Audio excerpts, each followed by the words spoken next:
June 21, 1941, 02:47, the Bug River lay black and silent under a thin moon.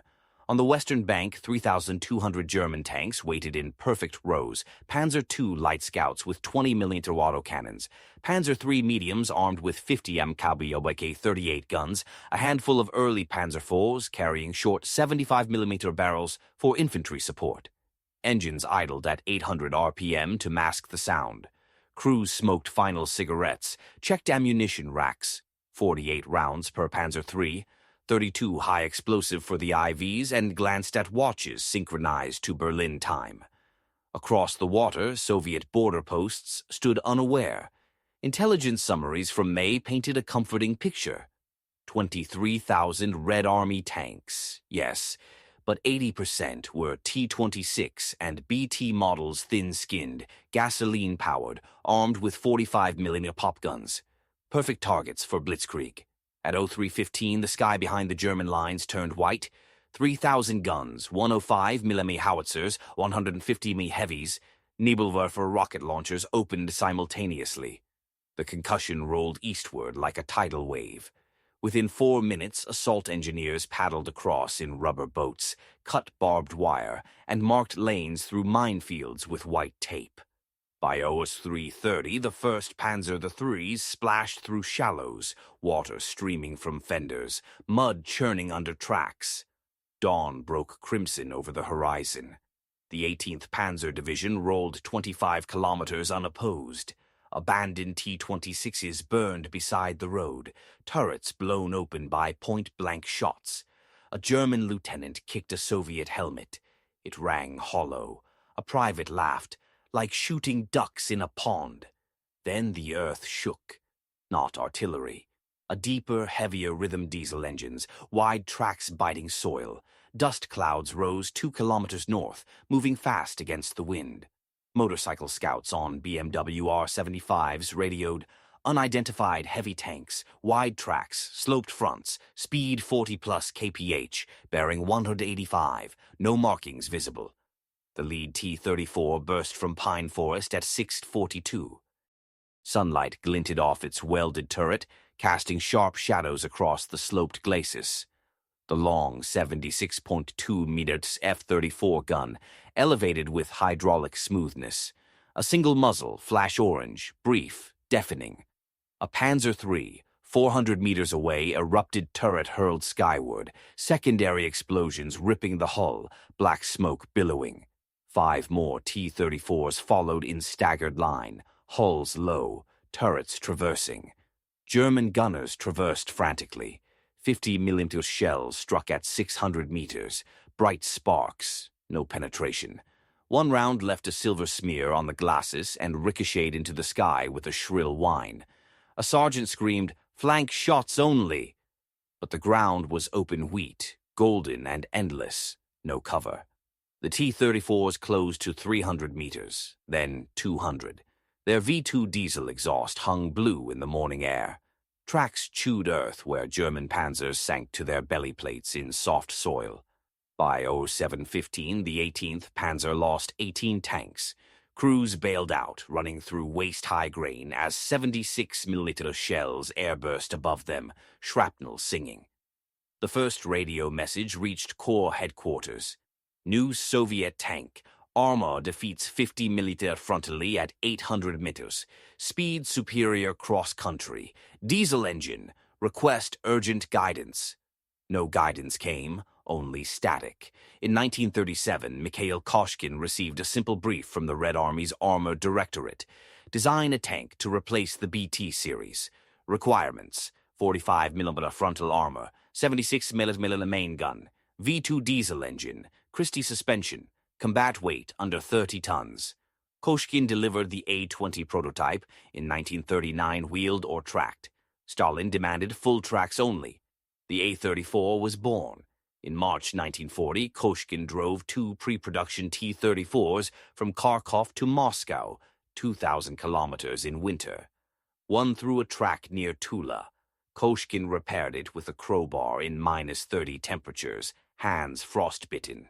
In the Kremlin courtyard, he demonstrated the tank, climbing a 35-degree snow slope, engine roaring, tracks gripping ice. Stalin watched silently, then nodded. Production orders followed the same day. Factories in Kharkov, Factory Number 183, Stalingrad, Tractor Factory, and Chelyabinsk, Tankograd retooled overnight. Welders learned sloped plate techniques from shipyards. Diesel plants doubled shifts. By June 22, 1941, exactly 1,225 T-34s had rolled off lines, dispersed, camouflaged under nets, hidden from Luftwaffe U-88 reconnaissance flights. German intelligence never saw them. Photos showed only T-26 parades in Red Square, BT-7s on maneuvers. Now the secret was loose. Near Grodno, the 7th Panzer Division met the Soviet 11th Mechanized Corps at noon. 43 T-34s formed two wedges and charged across open fields. German 37mm Pak-36 anti-tank guns fired from 400 meters. Shells bounced like hailstones. One T-34 took 8 direct hits to the turret ring, kept moving, and crushed the gun under its tracks, gunner screaming beneath steel. A panzer commander wrote in his diary that night, "We hit the same tank 6 times with 50mm AP. Each impact produced only sparks and white scars. The 7th shot was point blank into the rear engine deck. Finally, a fire. The crew escaped through the belly hatch. We counted the dents, 11 in total. None penetrated the front." By nightfall, Army Group North reported 89 tanks destroyed or immobilized. Soviet losses, 7 T-34s, 4 to clutch failures, 2 to Stuka 500-kilo bombs, 1 to an 88mm flak, 36 firing over open sights at 1,200 meters. The shell punched through the turret roof and detonated inside. The arithmetic was merciless. A Panzer III needed a side shot at under 300 meters with tungsten core rounds to kill. The T-34 could destroy from 1,000 meters frontally. Speed, armor, firepower, every advantage belonged to the newcomer. Blitzkrieg doctrine demanded speed above all. Panzer divisions advanced 50 kilometers per day, encircled, moved on. Supply lines stretched but never broke. The system had worked flawlessly from Poland to France. The T-34 rewrote the rules in blood. Near Raseiniai, Lithuania, a single KV-1 thicker-skinned cousin of the T-34 blocked a vital road on June 24th. German 50-meter guns fired 200 rounds at 500 meters. 0 penetrations. Engineers tried satchel charges. The tank reversed over the blast and kept firing, 76mm shells tearing through half-tracks. A 105mm howitzer scored a direct hit, spalled the paint. Nothing more. Finally, an 88mm battery arrived after dark. 8 shots at 600 meters. The KV-1 burned, ammunition cooking off in red flashes. But the 6th Panzer Division lost 24-hour supply convoys backed up, infantry exposed. Across the front, T-34 companies appeared without warning. They ignored roads, crossed swamps where German panzers bogged, climbed hillsides at 30 kph. German radio nets collapsed under frantic calls. "Enemy heavies in our rear, how?" "They drive through shell fire like it's rain." "Luftwaffe priority target, grid, 4521, Stukas responded. But Soviet Yak-1 fighters contested the sky for the first time. Bombers missed moving targets, fighters dueled overhead. On the ground, improvisation ruled. Some panzer crews loaded captured Soviet 76mm ammunition into their short 75's muzzle velocity. Too low, but better than nothing. Others welded spare track links to turret fronts as makeshift armor. A few painted fake gun barrels on engine decks to confuse Soviet gunners at range. By June 28th, Army Group Center reported 433 tank losses, over 60% to T-34s. Replacement chassis were still in Germany, weeks away by rail. Crew morale cracked. Veterans who had laughed at French Char B-1s now spoke in hushed tones of Russian ghosts that appeared from nowhere and vanished into wheat. The phrase, Panzer Angst, entered field reports, underlined in red. On June 29th, Hitler received a personal briefing from General Guderian in the Wolf's Lair. The transcript survives. Mein Führer, the new Soviet tank defeats all our weapons frontally. We need 75mm long guns and 80mm armor immediately. Hitler's reply: impossible before 1942. Use the 88s. Field commanders acted without permission. Guderian ordered, no frontal attacks, use terrain, flank, encircle, conserve ammunition. 88mm batteries to accompany every regiment, treat them as tank destroyers.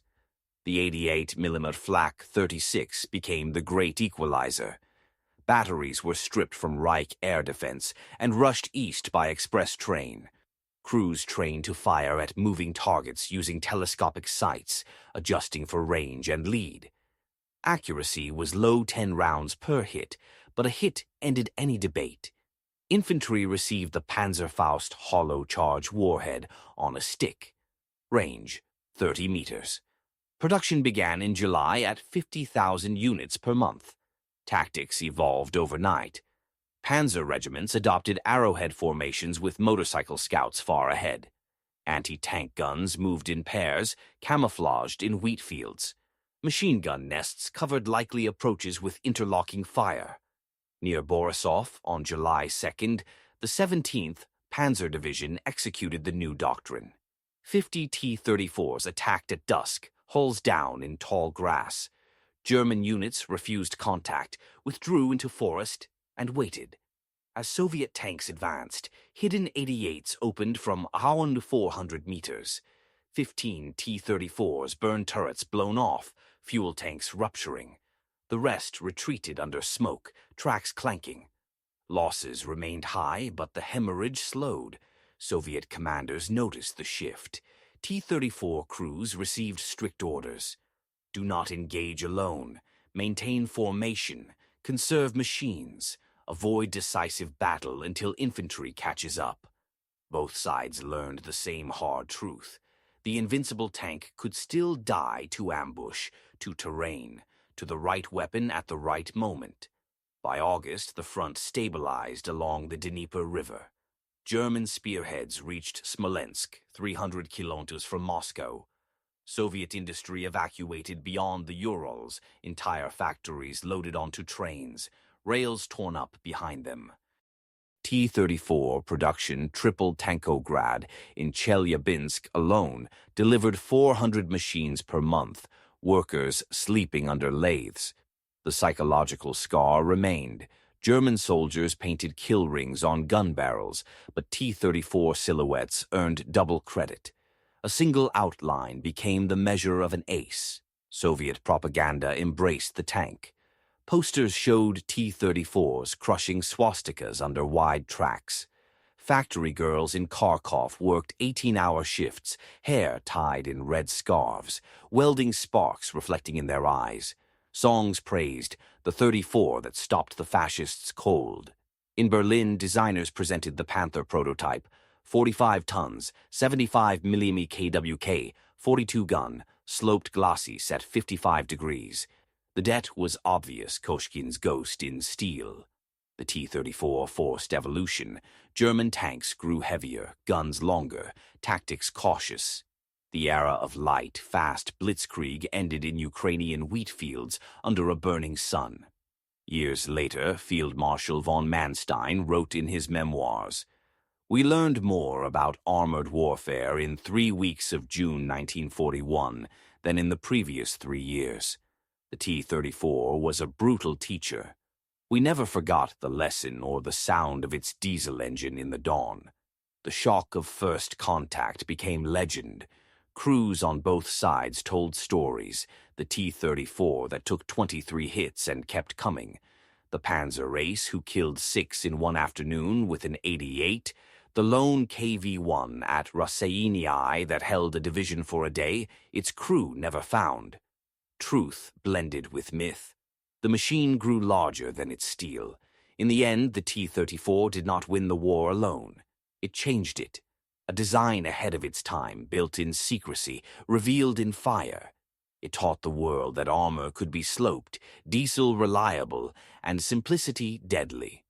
German soldiers who survived the summer of 1941 carried one memory above all.